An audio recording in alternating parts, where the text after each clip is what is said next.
आज हम देखेंगे सिंधु घाटी सभ्यता के बारे में पूछे जाने वाले सभी प्रश्नों को। तो आइए देखते हैं। इस वीडियो के देखने के बाद सिंधु घाटी सभ्यता से बनने वाले सभी क्वेश्चन आपके हल हो जाएंगे।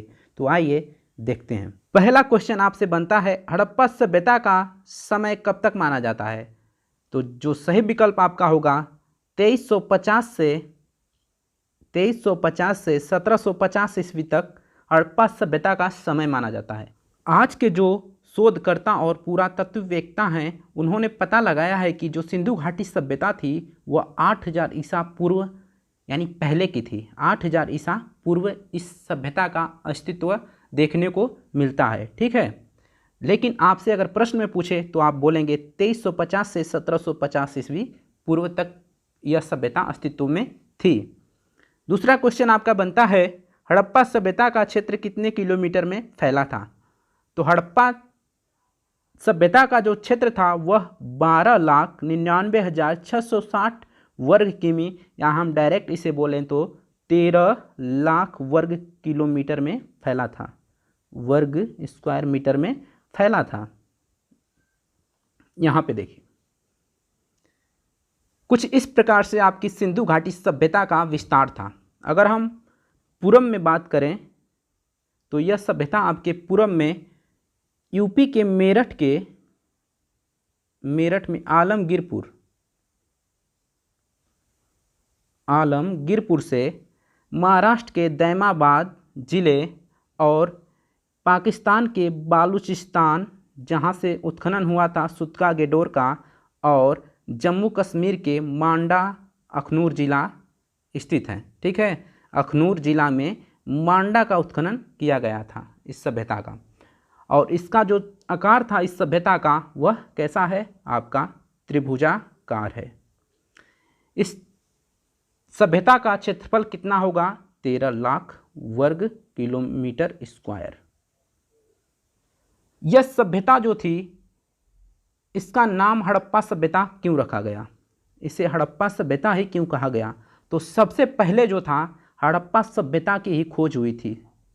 हड़प्पा सभ्यता की सर्वप्रथम खोज होने के कारण इस सभ्यता का नाम क्या रखा गया? हड़प्पा सभ्यता रखा गया। और हर सभ्यता जो थी वह नदियों के किनारे बसे थे। तो हड़प्पा सभ्यता जो थी वह बसी थी आपकी रावी नदी के तट पर, रावी नदी के तट पर। सबसे पहले अगर बात करें तो सबसे पहले कौन सी सभ्यता का खोज हुआ था? तो आप बोलेंगे हड़प्पा सभ्यता का। इसीलिए इस पूरी सभ्यता का नाम क्या रखा गया? हड़प्पा सभ्यता। हड़प्पा सभ्यता का विस्तार पूरब में यूपी के आलमगीरपुर और महाराष्ट्र के दैमाबाद और जम्मू कश्मीर के मांडा और पाकिस्तान के बालूचिस्तान तक फैली थी। इसका जो क्षेत्रफल था वह 13 लाख वर्ग किलोमीटर स्क्वायर था। नेक्स्ट क्वेश्चन देखते हैं।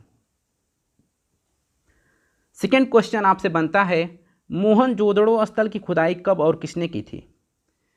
तो मोहनजोदड़ो की खुदाई रखाल दास बनर्जी ने 1922 ईस्वी में की थी और हड़प्पा की खोज सर्वप्रथम दयाराम साहनी ने की थी। दयाराम साहनी ने 1921 ईस्वी में हड़प्पा की खोज की थी।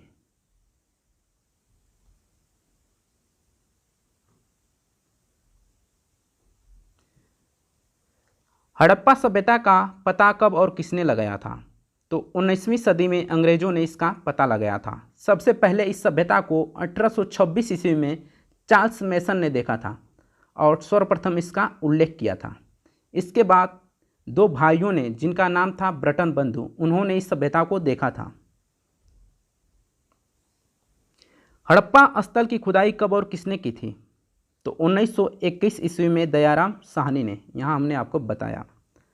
हड़प्पा में किसकी आराधना की जाती थी? तो हड़प्पा सभ्यता में सबसे ज़्यादा मातृ यानी स्त्रियों की मूर्तियाँ मिली हैं, जिसके कारण पता चलता है कि वहाँ की जो सत्ता थी मातृ सत्तात्मक थी और मातृ देवी तथा पशुपति की पूजा वे लोग करते थे।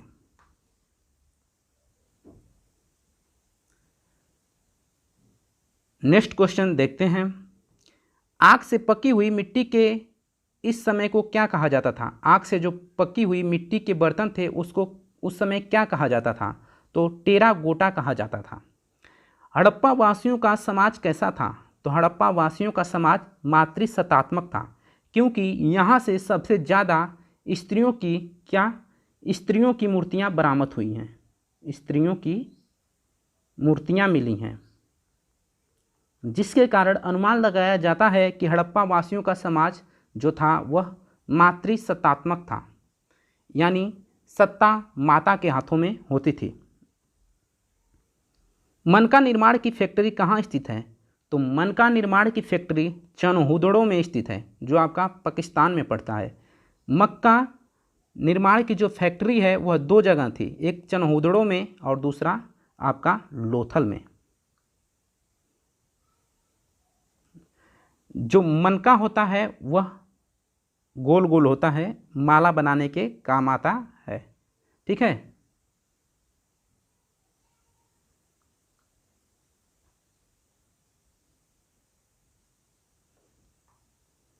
नेक्स्ट क्वेश्चन देखते हैं। किस खेल का प्रचलन हड़प्पा के समय था? तो शतरंज का खेल उस समय प्रचलन में था। शतरंज और खेलते थे एक और खेल जिसे हम लोग पासा बोलते हैं। पासा या शतरंज उस समय खेल जो था प्रचलन में था। हड़प्पा वासियों की सामाजिक व्यवस्था का मुख्य आधार क्या था? तो उनका मुख्य आधार जो था परिवार था। क्वेश्चन 12 देखते हैं। बिल्ली का पीछा करते हुए कुत्ते के पंजों के निशान कहाँ मिले हैं? तो आपका सिंधुकालीन सभ्यता चनहुदड़ो में यह निशान आपके मिले हैं। इससे बहुत सारे क्वेश्चन परीक्षा में बनते हैं, तो इसके बारे में थोड़ा सा जान लेते हैं कौन कौन क्वेश्चन पूछे जाते हैं। यहाँ है चनहुदड़ो जो हड़प्पा कालीन स्थल है। यहाँ पर एकमात्र नगर जो दुर्गीकृत नहीं था, यानी दुर्ग से घिरा हुआ नहीं था। यहाँ पर ईंटों पर बिल्ली का पीछा करते हुए कुत्ते के पंजों के निशान आपको मिले हैं। मनके बनाने का कारखाना यहाँ से प्राप्त हुआ है। यह जो चनहुदड़ो था वह सिंधु घाटी सभ्यता का औद्योगिक शहर था एक, और मनके बनाने की मशीन आपको लोथल में भी प्राप्त होती है। ठीक है, 3 चीज़ याद रखिए चनहुदड़ो से। यह एक औद्योगिक शहर था, यहाँ से मनके बनाने का कारखाना प्राप्त हुआ है, कुत्ते के पंजों के निशान बिल्ली का पीछा करते हुए दिखे हैं। खेत की जुताई के लिए हड़प्पावासी किस का उपयोग किया करते थे? हड़प्पावासी खेत को जोतने के लिए किसका उपयोग करते थे? तो वहाँ के लोग जो हड़प्पावासी थे हल का प्रयोग करते थे, और हल के जो साक्ष्य हैं आपके कालीबंगा से प्राप्त होते हैं। तो देखते हैं, कालीबंगा से बहुत सारे क्वेश्चन बनते हैं आपके। तो कालीबंगा के बारे में जान लेते हैं कि कालीबंगा कहाँ है और इससे कौन कौन क्वेश्चन बनते हैं और कौन कौन से साक्ष्य यहाँ से प्राप्त हुए हैं। कालीबंगा के बारे में आपको बताते हैं, कालीबंगा से कौन कौन से साक्ष्य आपके प्राप्त हुए हैं। हम एक ट्रिक के माध्यम से थोड़ा सा हल करेंगे। ठीक है, देखिए कालीबंगा कहाँ है? राजस्थान में। इसका अर्थ क्या होता है? काले रंग की चूड़ियाँ इसका अर्थ होता है।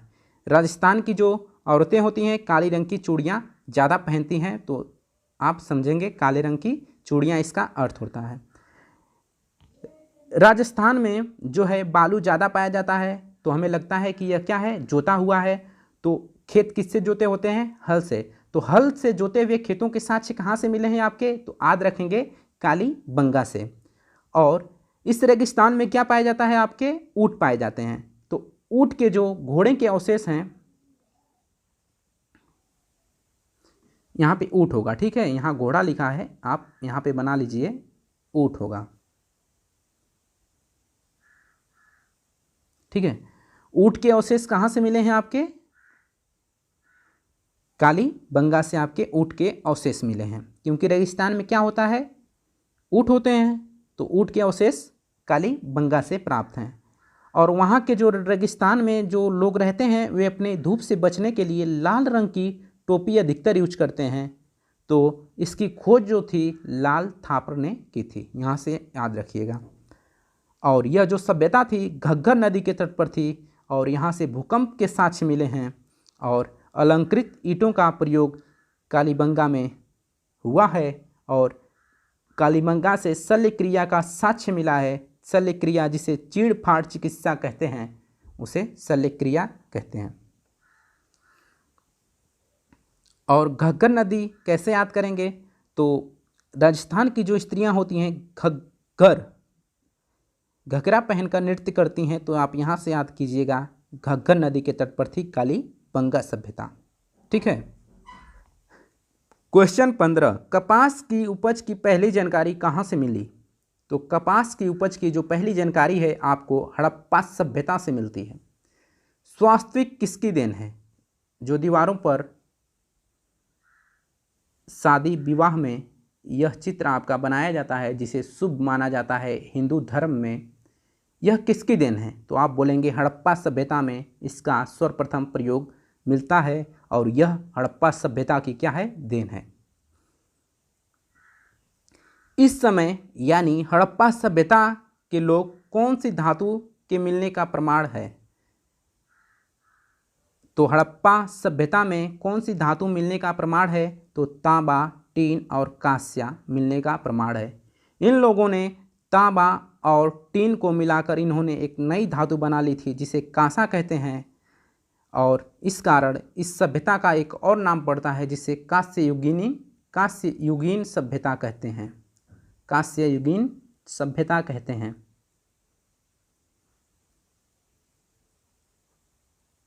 इन्होंने तांबा और टीन मिलाकर क्या बना लिया था? कांसा, इसलिए इसे कांस्ययुगीन सभ्यता कहते हैं।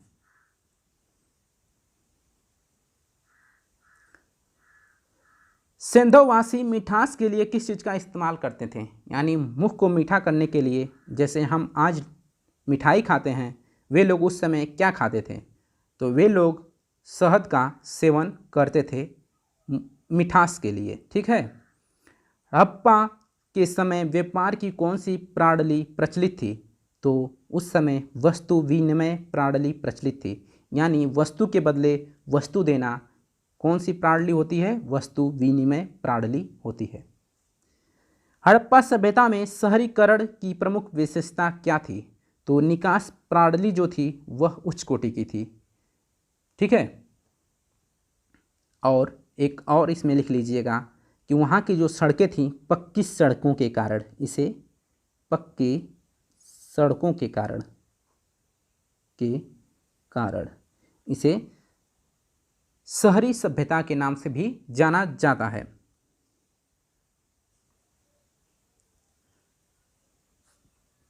अगला क्वेश्चन देखते हैं। हड़प्पा लिपि और धर्म की जानकारी कहाँ से मिलती है? तो सैंधवकालीन जो मुहरे हैं वहाँ से हड़प्पा लिपि और धर्म की जानकारी हमें मिलती है। जो वहाँ की लिपि थी वहाँ से स्वास्तिक के जो मुहर थी जो आपकी मुहरें थीं उसके मुहर पे स्वास्तिक के चिन्ह आपके क्या बने होते थे? ठीक है। जो ए वाले आपके स्वास्तिक के चिन्ह होते हैं ये आपके मुहर पे क्या थे? बने होते थे। ठीक है। हड़प्पा में कहाँ से विशाल स्नानागार के साक्ष्य मिले हैं? तो सही आंसर है आपका मोहनजोदाड़ो।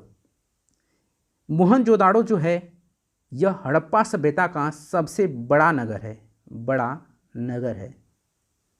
और यहाँ से आपके जो हैं इसका जो अर्थ होता है मोहनजोदाड़ो का वह होता है मृतकों का टीला। और लोथल का भी क्या अर्थ होता है? गुजराती भाषा में लोथल को भी मृतकों का टीला कहते हैं, का टीला। और लोथल को लघु सभ्यता के नाम से भी जाना जाता है, लघु हड़प्पा के नाम से जाना जाता है। मोहनजोदाड़ो की बात कर लेते हैं और कि मोहनजोदाड़ो से किस किस चीज़ों का उत्खनन हुआ था और किस चीज़ों का साक्ष्य मिला था। मोहनजोदाड़ो से एक मुद्रा पर नाव के चित्रण मिले हैं। नाव के चित्रण मिले हैं।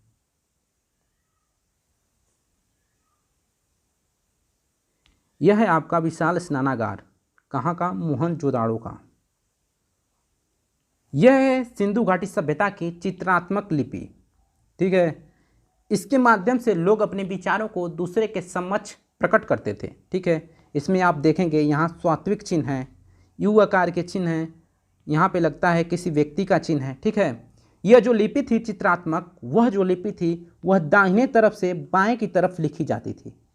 जैसे सिंधु घाटी सभ्यता के जो लोग थे वह दाहिने तरफ से लिखते हुए बाएं की तरफ और लिखते जाते थे, जबकि आज हम लोग क्या करते हैं, बाएं तरफ से लिखना प्रारंभ करते हैं और दाहिने तरफ लिखते जाते हैं। जैसे यहाँ से कुछ चीज़ लिखेंगे और इधर बढ़ते जाएंगे, जबकि वहाँ के लोग दाहिने तरफ से बाएं की तरफ बढ़ते थे।